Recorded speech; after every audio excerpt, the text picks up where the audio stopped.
जब 10 दिन की बच्ची को नदी के तेज बहाव में डूबने से बचाने आई एक इच्छाधारी नागिन, क्या है रहस्य?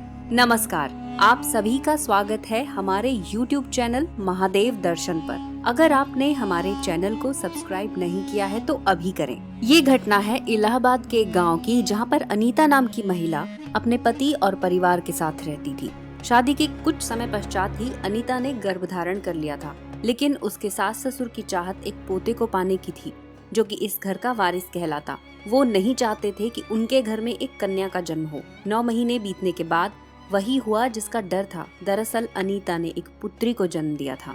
जब ये बात अनीता के सास ससुर को पता चली तो उन्हें कोई खुशी नहीं हुई। साथ ही वे ये भी नहीं चाहते थे कि वो बच्ची उनके घर पर रहे। बच्ची के जन्म के 9 दिन हुए ही थे कि अनीता को उसके सास ससुर द्वारा रची साजिश के बारे में पता चला।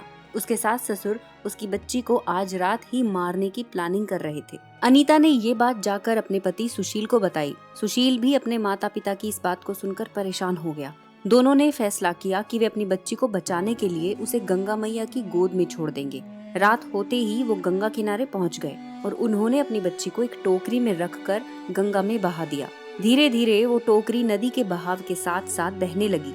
अनीता ये देख रोने लगी कि जिस बच्ची को उसने अपनी गर्भ में 9 महीने तक रखा, वो उसे अपने पास केवल 9 दिन ही रख पाई। बच्ची को पानी में बहाकर वे मन ही मन भगवान भोलेनाथ से उनकी बच्ची की रक्षा के लिए प्रार्थना करने लगे। उधर नदी का बहाव तेज होने के कारण पानी टोकरी के अंदर आने लगा कि तभी वहाँ पर एक इच्छाधारी नागिन आ गई, जिसने अपने शरीर से पूरी टोकरी को लपेट लिया। वो इच्छाधारी नागिन इस टोकरी को दूसरे गांव के किनारे ले आई, जहां पर घाट के किनारे पंकज और सुमन नाम के दंपत्ति गंगा मैया और भगवान भोलेनाथ से संतान प्राप्ति की पूजा कर रहे थे। उन्हें काफी समय से संतान का सुख प्राप्त नहीं हुआ था। उन्होंने सभी उपाय करके भी देख लिए थे, परंतु कुछ नहीं हुआ। तभी सुमन को गंगा में एक टोकरी नजर आई, जिसमें एक इच्छाधारी नागिन लिपटी हुई थी।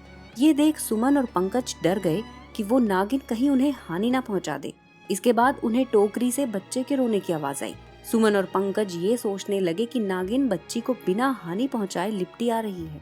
जैसे ही वो नागिन टोकरी समेत उनके पास पहुंची तो सुमन और पंकज ने उस बच्ची को टोकरी से बाहर निकाला। बच्ची को उठाते ही वो नागिन भी बिना किसी को हानि पहुंचाए अचानक से गायब हो गई। सुमन और पंकज ये देख हैरान हुए और सोचने लगे कि आखिर इस बच्ची के माता पिता ने इसे पानी में क्यों बहाया होगा। आखिर क्या मजबूरी रही होगी उनकी। एक बच्ची को इस तरह बहा दिया और इतने तेज बहाव के बाद भी इसे कुछ नहीं हुआ और ना ही नागिन ने कुछ किया। ये कैसे संभव हो सकता है? तभी पंकज ने कहा कि ये कोई साधारण नागिन नहीं थी और ये बच्ची भी हमें गंगा मैया तथा भोलेनाथ के आशीर्वाद से प्राप्त हुई है। इसके बाद उन्होंने उस बच्ची का अच्छे से पालन पोषण किया, उसे खूब पढ़ाया लिखाया। वो बच्ची भी पढ़ने में बहुत होशियार थी, हमेशा कक्षा में अव्वल आया करती थी। कुछ वर्ष बाद उसने अपनी पढ़ाई अच्छे अंकों से पूर्ण की और फिर यूपीएससी की परीक्षा उत्तीर्ण कर मात्र 21 वर्ष की उम्र में ही आईएएस अफसर बन गई। अपने क्षेत्र में अच्छा काम करने से सभी लोग उसे जानने लगे थे। एक दिन अनीता ने उस बच्ची को टीवी पर देखा। वो उसके गाल पर लगे निशान से ही उसे पहचान गई कि ये उसकी ही बच्ची है।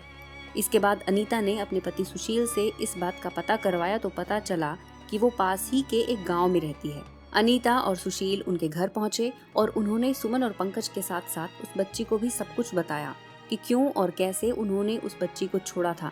अनीता चाहती थी कि बच्ची जो अब बड़ी हो चुकी है वो उनके साथ वापस चली जाए, लेकिन वो लड़की नहीं मानी और उसे पहले तो गुस्सा आया कि आखिर उन्होंने उसे क्यों छोड़ा, परंतु फिर उसने ये फैसला किया कि वो सुमन और पंकज के ही साथ रहेगी, जिन्होंने उसे पढ़ाया लिखाया और इस काबिल बनाया।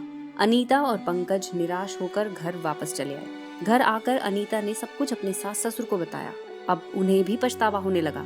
हैरानी की बात ये थी कि बच्ची को पानी में बहाने के बाद अनीता और सुशील को कभी भी संतान की प्राप्ति नहीं हुई और इस प्रकार इच्छाधारी नागिन ने एक बच्ची की जान बचाई।